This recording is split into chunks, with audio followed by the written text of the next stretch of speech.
തൃശൂർ എരുമപ്പെട്ടിയിൽ ഹോട്ടലിൽ നിന്ന് വാങ്ങിയ ബീഫ് റോസ്റ്റിൽ ചത്ത പഴുതാര. കടങ്ങോട് റോഡ് സെന്ററിൽ പ്രവർത്തിക്കുന്ന ഏതൻസ് ഫുഡ് കോർട്ടിൽ നിന്ന് വാങ്ങിയ ബീഫ് റോസ്റ്റിൽ നിന്നാണ് പഴുതാരയെ കിട്ടിയത്.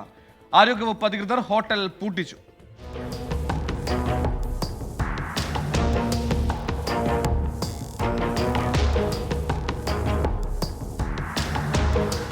ഇന്നലെ രാത്രി എരുമപ്പെട്ടി സ്വദേശിനിയായ വീട്ടമ്മ ഷമീറ വാങ്ങിയ ബീഫ് റോസ്റ്റിലാണ് വെന്ത രീതിയിൽ പഴുതാരയെ കണ്ടത്.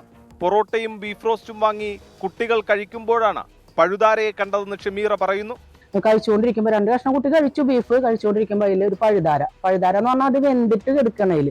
അപ്പൊ അത് ഞാൻ അവരെ വിളിച്ചിട്ട് പറഞ്ഞപ്പോൾ അവർ പറഞ്ഞു, ഞങ്ങൾ അങ്ങോട്ട് വരാം, പൈസ തിരിച്ചു തരാം, താത്ത പ്രശ്നമൊന്നും ഉണ്ടാക്കരുതെന്ന് പറഞ്ഞു. അപ്പൊ ഞാൻ ആ ഫുഡായിട്ട് നേരെ അവരെ കടയിൽ വന്നു. നമ്മൾ ആ കടയിൽ അത് കാണിച്ചു കൊടുത്തു. അപ്പോഴും അവർ പറയുന്നത് തെറ്റുപറ്റി, ഫുഡ് അവിടെ ഉണ്ടാക്കണതല്ല, പുറമൊന്ന് കൊണ്ടുവരണതാണ് പറയാറ്.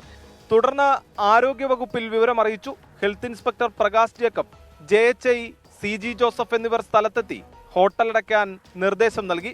ഭക്ഷ്യസുരക്ഷാ വകുപ്പ് കുന്നംകുളം സർക്കിൾ ഓഫീസർക്കും ഷമീറ പരാതി നൽകിയിട്ടുണ്ട്. 24 തൃശൂർ.